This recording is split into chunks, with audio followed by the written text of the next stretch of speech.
শুকরিয়া জ্ঞাপন করছি, আপনাদেরও শুকরিয়া জ্ঞাপন করছি।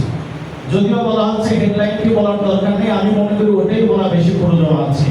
তা হচ্ছে সমাজ সম্প্রীতির সার্বিক আইন শৃঙ্খলা সমুন্নত রক্ষার লক্ষ্যে, এ লক্ষ্যে আমি সর্বপ্রথম পৃথিবীর সনদ হিসাবে লিখিত মদিনার যে সনদটি রহমাতুল লিল আলামিন ওমা সাল্লাল্লাহু ইল্লা রহমাতুল লিল আলামিন আমার নবীজি করেছিলেন, আজকে আমি মনে করি আমার নবীজির মদিনার সনদের এটি হবে সর্বোচ্চ চূড়ান্ত ফয়সালা।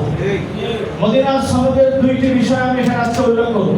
তা এক নম্বর হলো, রাসূল বলেছেন জাত জাত দিন শেষে পালন করবে।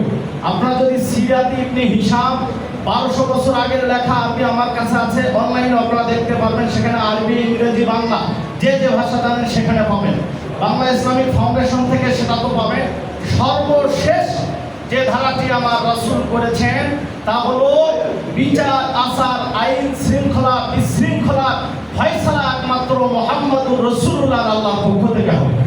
বাংলাদেশে 95% মুসলিম, আমি ইসলাম, আমি মুসলিম। আল উলামা ওয়ারাসাতুল আম্বিয়া, সমস্ত নবীদের ওয়ারিস। আরেকটি কথা কিন্তু উল্লেখ করেছে, সর্বপ্রথম আমি মানুষ।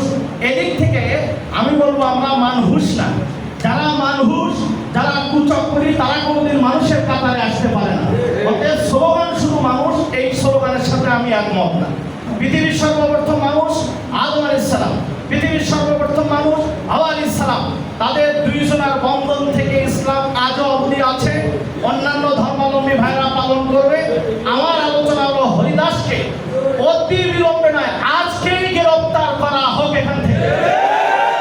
দ্বিতীয় নম্বর, অনেকে এখানে বলেছে যে ছাদের নিচে হোক, এখন যদি সে 10 তলায় একটা ছাদ দিয়ে সেটা রাখে, এইটা কোনো সময় আমি আমার পক্ষ থেকে, আমি মুহাম্মদুর রাসূলুল্লাহর আশিক রাসূল, আমি হোসাইনের সৈনিক হিসাবে, আমি বাংলাদেশের নাগরিক হিসাবে, প্রত্যেকটা ব্যক্তির পক্ষ থেকে, আমি আমার রাষ্ট্রদূত হিসাবে, আমি 95% বাংলাদেশের মুসলিমের প্রতিনিধির থেকে নিজে দাবি করে বলতে পারি, রাম মূর্তি আমাদের পলাশবাড়িতে কিভাবে সেখানে সরাতে হয়, যৌক্তিকভাবে আপনারা সরাবেন, কোনো রাম মূর্তি সেখানে থাকবে না।